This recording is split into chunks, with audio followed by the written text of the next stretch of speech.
السلام عليكم ورحمة الله وبركاته. ازيكم يا شباب؟ يا رب تكونوا بخير دايما وفي احسن حال يا رب. باذن الله تعالى هقولك في الفيديو ده على 5 حاجات لازم تعملهم من دلوقتي حالا لو عايز تجيب درجة كويسة جدا اخر السنة. بس قبل بقى ما نبدأ في الفيديو بتاع النهاردة اتأكد ان انت مشترك في القناة، علشان باذن الله الفيديوهات اللي هتنزل بعد كده قوية جدا وهتنفعك طول السنة. لازم تتأكد ان مفيش اي حاجة هتفوتك. يلا بقى من غير مقدمات كتير نبدأ في الفيديو بتاع النهاردة. بص، رقم 1 عايز اقولك عليها النهارده: ابني عاداتك اليوميه بدري. المذاكره مش سباق وقت، المذاكره دي سباق عادات.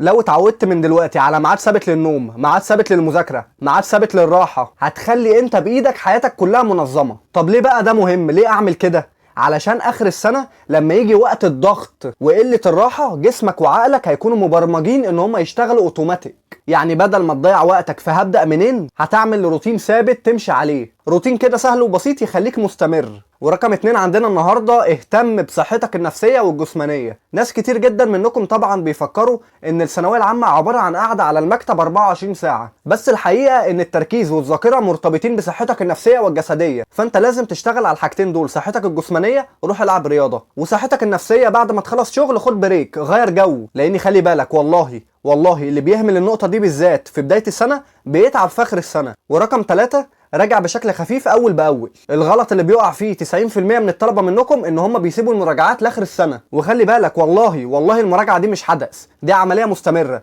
لازم تبقى معاك كل يوم. والله يعني مثلا بكل بساطة أنت دلوقتي خلصت فصل فيزياء، ارجع له حتى بعد أسبوع، راجع عليه نص ساعة يا أخي، مش لازم بالتفصيل بس افتكر المعلومات علشان ما تتدبسش في اخر السنه وتنسى كل حاجه. وخلي بالك ان المخ بيحب التكرار القصير المنتظم، مش التكرار المكثف المتاخر. فانت لو قعدت تكرر في المعلومه كل شويه هتتحفر في دماغك وهتوفر على نفسك وعلى دماغك تعب كبير جدا اخر السنه. ورقم 4: احفظ اسلوب الامتحان، مش بس تحفظ المعلومه. كتير من الطلبه بيركزوا على حفظ المعلومات او القانون، لكن هم بينسوا ازاي المعلومات دي بيتسأل عليها اخر السنه. فانت من دلوقتي بعد ما تخلص كل جزء شوف اسئله الامتحانات السنين اللي فاتت او امتحانات الوزاره، الامتحانات التجريبيه. شوف الجزء اللي انت ذاكرته ده الشكل السؤال بيجي عليه ازاي في الامتحان. لان خلي بالك اي امتحان بيكون ليه طريقه معينه في عرض المعلومه، ممكن يلف ويدور عليك على نفس النقطه. فلو اتعودت على شكل الامتحان بدري من اول السنه مش هتتفاجئ اخر السنه. رقم 5: ما تقارنش نفسك بغيرك. ممكن صحابك يكونوا مخلصين 3 مواد وانت لسه في اول ماده، عادي جدا.